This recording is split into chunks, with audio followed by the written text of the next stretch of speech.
What's up guys, Respitats nga pala ng Bronze Squad. Dito tayo sa isang napakapayapang lugar, no, na madalas namin pinupuntahan para makapag-relax at dito ay wala hong hindi po tulad ng ibang lugar na maraming bawang.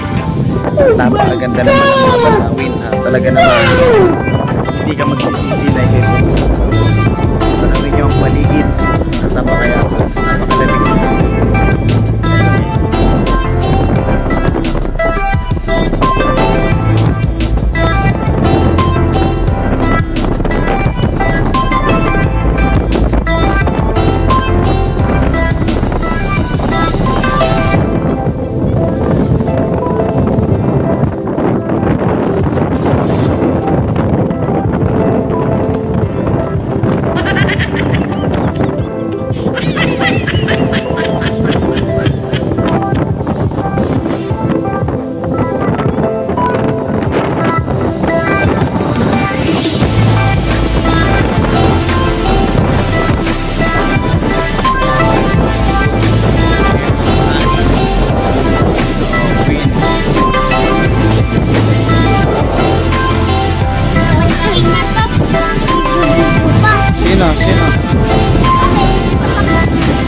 Sabi mo sa lugar na to yan.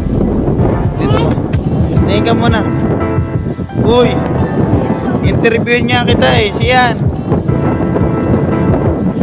Carl. Interview to.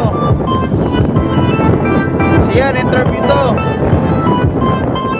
Masungit si kumakit. Pasoy.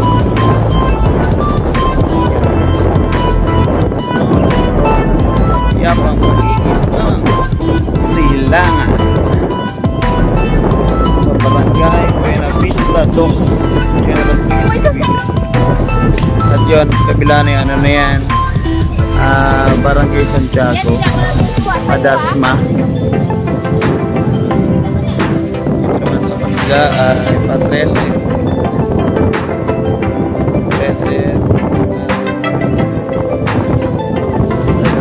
Dasma Imus. Siyempre shoutout sa mga kalabaw na namin nila. Paano sinasabi nila?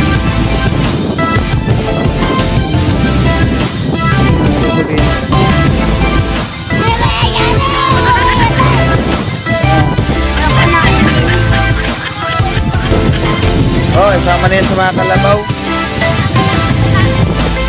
Atid mo na sa nanay niya. Sino ba nanay mo dyan? Siyan.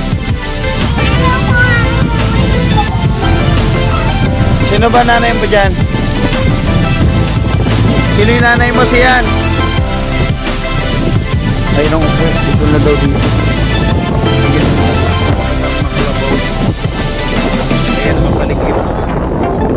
Ito yung lugar na tinatawag na Silangan sa General Trias.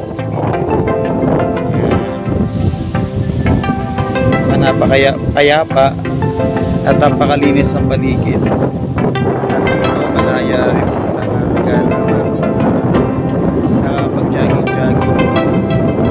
nakapag-relax sa paminsan-minsan.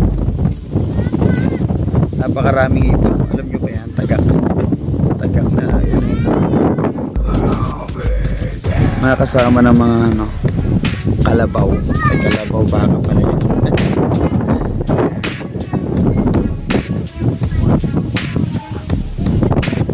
Ayun, buta ka.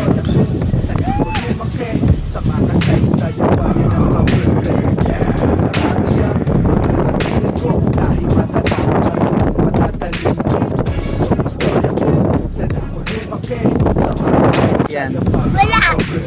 Pero maganda pa yung mga kalabaw? Ang lalaki? Wala. Ha? Wala. Mama, may motor. Punta dyan. Maganda na doon. Sa likuran mo. Paano magkakumotor dyan? Kalabaw lang. Ino.